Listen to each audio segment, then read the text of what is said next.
Welcome back. పండుగలు పబ్బాల రోజు పిండి వంటలు వండడం ఎప్పుడో మర్చిపోయారు. ఈ రోజుల్లో గట్టిగా 2 కూరలు వండుకున్న రోజే పండగన్నట్లు మారిపోయింది. భోజనంలో కందిపప్పు ఉంటే అదే పంచభక్ష పరమాన్నం, ఉల్లిపాయతో వంటలు వండితే అదే బ్రహ్మాండం అన్నట్లుంది పరిస్థితి. ఇన్నాళ్లు సామాన్యునే ఇబ్బంది పెట్టిన ఈ 2 సంపన్నులను కూడా కలవరపెట్టే స్థాయికి పెరిగిపోయాయి. ఇంకా మీకు నమ్మకం కలకపోతే ఒక్కసారి మార్కెట్లోకి వెళ్లి రేట్లు కనుక్కోండి, మీకే తెలుస్తుంది.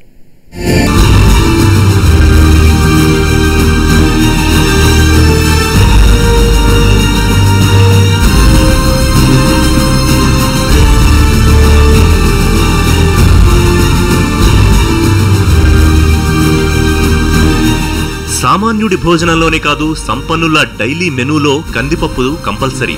కానీ ఇప్పుడు కందిపప్పు 200కు పరుగులు తీస్తోంది. ఇంకా చెప్పాలంటే గడిచిన 2 రోజుల్లో దీని ధర ఏకంగా 20 రూపాయలకు పైగానే పెరిగింది.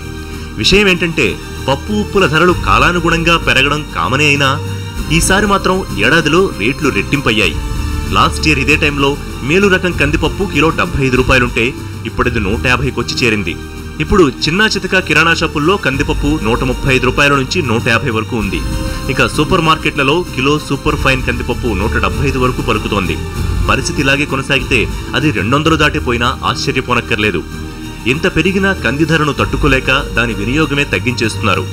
ఇన్నాళ్లు నెలకు 3 కిలోలు వాడేవాళ్లు ఇప్పుడు కిలోతో సరిపెట్టుకుంటున్నారు. రేట్లు ఎక్కువ, పప్పు దినుసులు కొందామన్నా బాగా రేట్లున్నాయి. పప్పులు సత 100 రూపాయల కేజీ, 100కు పైన ఇట్లున్నాయి. బియ్యము, పప్పులు చాలా కష్టం, మాకు తినలేకపోతున్నాం. మేము ఇంతకుముందు కనీసం 2-3 కేజీల పప్పు తినేటం, ఇప్పుడు 1 కేజీ తినలేకపోతున్నాం. అంత రేటు పెట్టి తేవాలంటే డబ్బులు ఉండొద్దా? మామూలు కుటుంబం వాళ్ళకైతే కష్టమే కదా, చాలా ఇబ్బంది అవుతుంది. కూరగాయలు, పప్పులు, బియ్యం అయితే అగ్గి మండుతుంది. 5,000 4,000 క్వింటలు ఉన్నాయి బియ్యము. ఏం తినగలుగుతాము? జీవితం గడిపే మాకు చాలా కష్టంగా అనిపిస్తుంది. 140 రూపాయలు పెట్టి 1 కేజీ కందిపప్పు కొని పిల్లలకు మినిమం వాళ్ళకు అవసరాలు తీర్చడానికి పౌష్టికాహారం అంటున్నాం, కానీ మామూలు ఫుడ్ పెట్టడం కూడా చాలా కష్టం అనిపిస్తుంది. ఉల్లిగడ్డ అందరం మర్చిపోతున్నాం. దాదాపుగా ఇప్పుడు 50 రూపాయలు. ఎంత మేడం? 50 రూపాయలు. ఎందుకంటే కొనడం అనేది మర్చిపోతే కొంచెం హాయిగా ఉండొచ్చేమో అనిపిస్తుంది. కంది ధర ఇంతలా పెరగడానికి చాలా కారణాలున్నాయి. వాస్తవానికి కంది Bharat, Burma, eastern Africa, Singapore, కెన్యాల్లో మాత్రమే పండుతుంది. ఆఫ్రికా దేశాలు వాణిజ్య పంటలకు మారడం, వర్షాభావ పరిస్థితులతో అక్కడ ఉత్పత్తి తగ్గుముఖం పట్టడంతో కందికి ఏటేటా కొరత పెరుగుతోంది.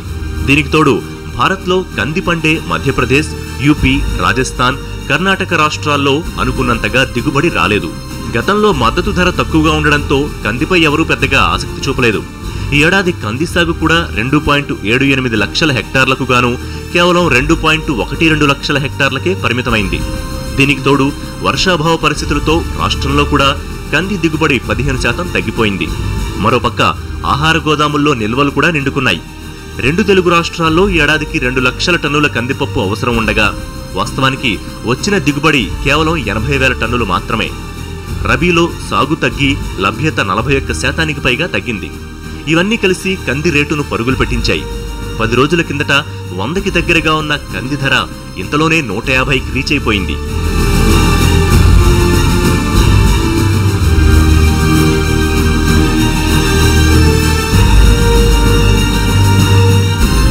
వర్షం లేదు, ఒక ప్రక్క ఇటుని ఈ కూరగాయలు కానీ ఇతరత్ర పండించుకోవటానికి కావాల్సినటువంటి అనువైన వాతావరణం లేక దీనిని వ్యాపారస్తులు ఉపయోగిస్తున్నారు.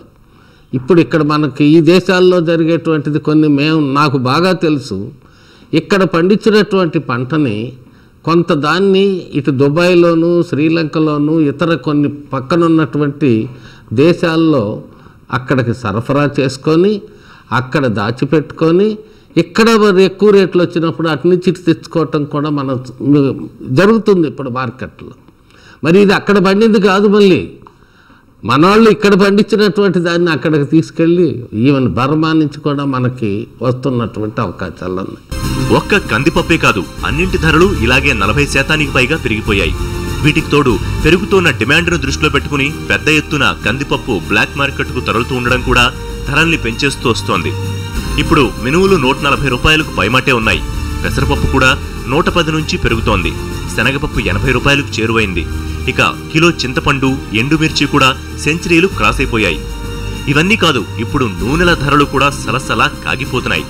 గతేడాది వేరుశెనగ నూనె కిలో 90 ఉంటే ఇప్పుడది 130కి పైనే ఉంది. దీంతో జనం పామాయిల్తోనే సరిపెట్టుకుంటున్నారు.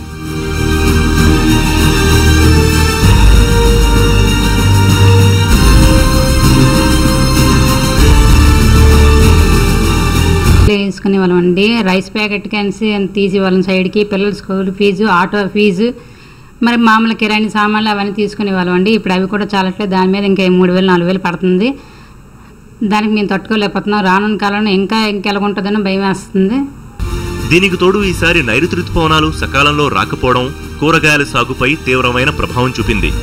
3 నెలలుగా కురవాల్సిన వర్షాలు ఇప్పటికీ పూర్తి స్థాయిలో పలకరించకపోవడంతో చాలా ప్రాంతాల్లో కూరగాయల సాగు పూర్తిగా తగ్గిపోయింది.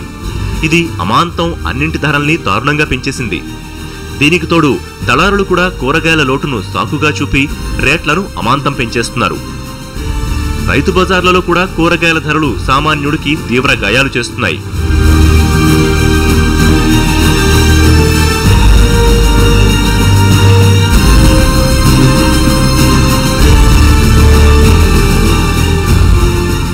కొని తినలేకపోవడం వల్ల మొత్తం ఆరోగ్యాలు కూడా పాడైపోతున్నాయి. ఎప్పుడైనా కానీ ఒక గుడ్డు కానీ కొంచెం మాంసం కానీ తెచ్చుకొని తింటే ఆరోగ్యంలో రక్తహీనత లేకోకుండా బలంగా ఉండాలనే చెప్తారు. ప్రభుత్వం చెప్తాంది మహిళా సాధికారత, ఆరోగ్యంగా ఉండాలా, హాస్పిటల్స్ అక్కడ చూపిస్తున్నాం, అన్ని సౌకర్యాలు కల్పిస్తున్నామని. అయితే ఇంతవరకు చూసుకున్నప్పుడు ఏ మహిళకు చూసినా కూడా రక్తహీనత ఎక్కువగా ఉంది.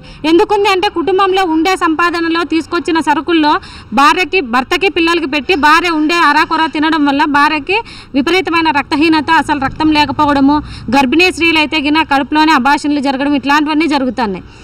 ఇప్పటికిప్పుడు కూరగాయల ధరలు గత నెలతో పోలిస్తే చాలా పెరిగాయి. ఈ పెరిగిన ధరలు సంపన్నులకు తెలియకపోయినా నెలసరి జీతంలో జీవితాన్ని నడిపించే సామాన్య బడుగు జీవులు మాత్రం కొనలేక ఏదీ తినలేకపోతున్నారు. పప్పన్నం తినే స్థానంలో గుత్తన్నం తింటూ కడుపు నింపేసుకుంటున్నారు. కూరగాయల రేట్లు పెరిగితే పచ్చడి మెతుకులు తింటారు. కానీ నిత్యావసరాల రేట్లు కొండెక్కి కూర్చుంటే ఎవరైనా ఏం చేస్తారు చెప్పండి? ఒకప్పుడు ఢిల్లీ ప్రభుత్వాన్ని కూల్చేసిన ఉల్లి ఇప్పుడు మరోసారి జనంతో కన్నీళ్లు పెట్టిస్తోంది. ఉల్లిపాయల విషయంలో ఇవాళ ప్రభుత్వం ఇవాళ అక్కడ చాలా జనాలు ఇబ్బంది పెడుతుందండి.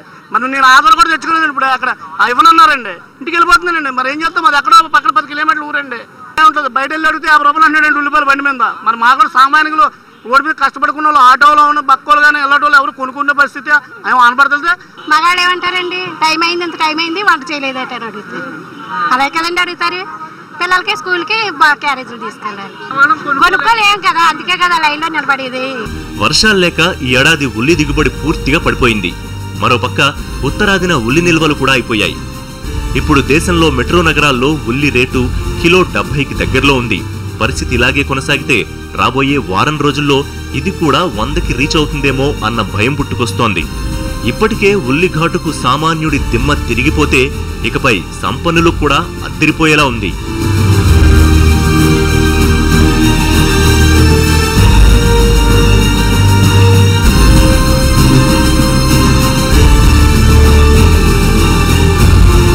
ప్రభుత్వాలు రైతు బజార్లలో కౌంటర్లు పెట్టినా అందులో నాసిరకమైన సరుకే ఉంటోందన్న ఆరోపణలు ఉన్నాయి.